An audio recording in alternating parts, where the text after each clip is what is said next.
First ఎవరు ప్రేరణ ద్వారా అడవిలోకి వెళ్ళారు, ఏ అడవిలో ప్రవేశించారు? నేను పోయింది ఫస్ట్ జనార్దన్ రెడ్డితోటే. ఎవరైతే ఆ రోజు ఆ ఐటీలో పట్ల మాట్లాడారో జనార్దన్ రెడ్డిని, ఆయనే నేను ఇద్దరం కలిసి వెళ్ళిపోయాను. పోయేటప్పుడు కూడా ఏంటంటే మేము ఆ రోజు తిండి కూడా తినలే. యాక్చువల్గా నా డబ్బులు ఏవైతున్నాయో నా డబ్బులు మొత్తం కూడా మా ఫ్రెండ్స్కు ఇచ్చేసిన. పోయి హోటల్లో వెయిట్ చేసినాం. పైసలు లేవు కాబట్టి హోటల్ లోపల మమ్మల్ని తీసుకుపోయే ఒక వ్యక్తి చా తాగండి అని చెప్పి అక్కడ మాట్లాడిండు. చా తాగినాం, ఇంకేదో టిఫిన్ తిన్నాం. ఆయన డబ్బులు ఇస్తారనుకుంటే ఆయన డబ్బులు ఇవ్వలే. ఇప్పుడే వస్తున్నాను ఆయన వెళ్ళిపోయింది. ఆయన 2 గంటలు హోటల్లో వెయిట్ చేసినాం. మా దగ్గర ఇక్కడ హైదరాబాద్ లోపల దిల్సుఖ్ నగర్ ప్రాంతం లోపల మనను రిసీవ్ చేసుకుంటారు సంబంధించింది. తర్వాత 2 గంటల తర్వాత వచ్చిన తర్వాత మేము కార్లో ఎక్కి పోయినాం. సీదా మాదేపూర్ అడవికి మేము వెళ్ళిపోయినాం. పోయేంతవరకు కూడా మాకేం తిండి లేదు. రాత్రి 12 గంటలకు పోయిన తర్వాత అక్కడే ప్రతాప్గిరి అని ఒక విలేజ్ ఉండే. ఆ విలేజ్ లోపల అక్కడ ఒక దళం ఉంది. ఆ దళం రైతులతో మాట్లాడుతారు. ఆ సందర్భంగానే మాకు ఆ రైతులు పెట్టిన తిండే మాకు మా ఆకలి తీర్చింది. అది ఓకే. అంటే ఫస్ట్ టైం అడవిలోకి వెళ్ళినప్పుడు రైతులతో సమావేశంతో దళంలోకి వెళ్ళడం, రైతులు పెట్టిన భోజనం చేసిన తర్వాత మీకు ఏమనిపించిందండి ఒకసారి? అంటే ఫస్ట్ డే మీ ఎక్స్పీరియన్స్ ఏ విధంగా? అంటే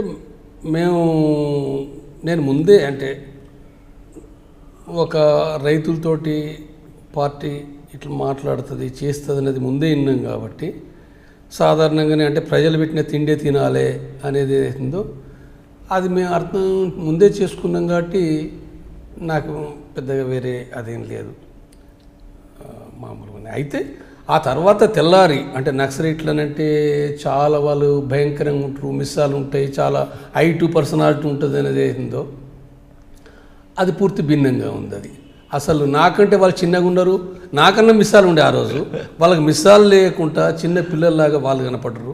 వాళ్ళ మాటల లోపల కూడా కరుగుదనం ఏం లేదు, మామూలు ఇక్కడ బయట ఉన్న పిల్లవాళ్ళలాగా వాళ్ళు ఉన్నారు వాళ్ళు. తర్వాత నక్సలైట్లకు వాళ్ళకేదో ఇప్పుడు డెన్సన్ అంటే పెద్ద పెద్ద కోటలు, బురుజులు, లేకపోతే ఒక గుహలు ఉంటాయని నేను అనుకున్నా. కానీ నేను అడవిలో రాత్రి నడిచినా కానీ తెల్లారి నడిచినా కానీ ఆ గుహలు కనపడే ఏమీ ఉండే. అది ఒక రకంగా కొంత ఏంటిది నక్సలైట్లు అంటే అట్లా కాదు కదా అనేది ఏందో కొంత నిరాశ అనిపించింది. అది ఇది ఫస్ట్ డేస్ లోపల. తర్వాత మీరు వాళ్ళతో ఏ విధంగా అట్రాక్ట్ అయ్యారు? ఫస్ట్ క్లాసులకు వెళ్ళారా, యాక్షన్ టీంలో పాల్గొన్నారా, ఏం జరిగిందండి? ఫస్ట్ వాళ్ళు నాకు కలిసినాక కొద్ది రోజులకు నాకు ట్రైనింగ్ ఇచ్చారు. వాళ్ళు తుపాకీ ఆ రోజు 12 బోర్ నాకు ఇచ్చింది. 12 బోరు ట్రైనింగ్ ఇచ్చారు. తర్వాత గ్రెనేడ్స్ వేయడం ట్రైనింగ్ ఇచ్చారు. దాదాపు ఒక 4-5 రోజుల లోపల దళం అక్కడ డేరేసి ట్రైనింగ్ ఇచ్చారు. ఆ తర్వాత దళం ప్రజల్లోకి పోయింది.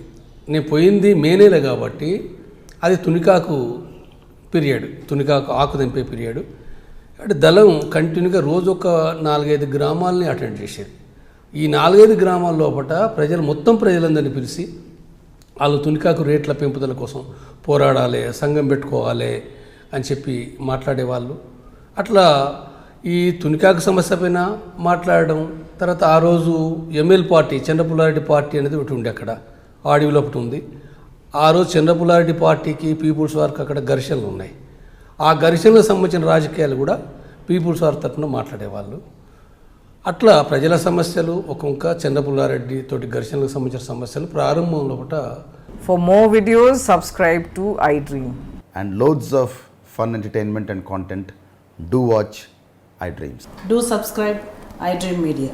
దయచేసి iDreams మీరు సబ్స్క్రైబ్ చేయాల్సిందిగా నేను కోరుతున్నాను. I am Dr. Nayak, DT Nayak. For more videos, please subscribe to iDream.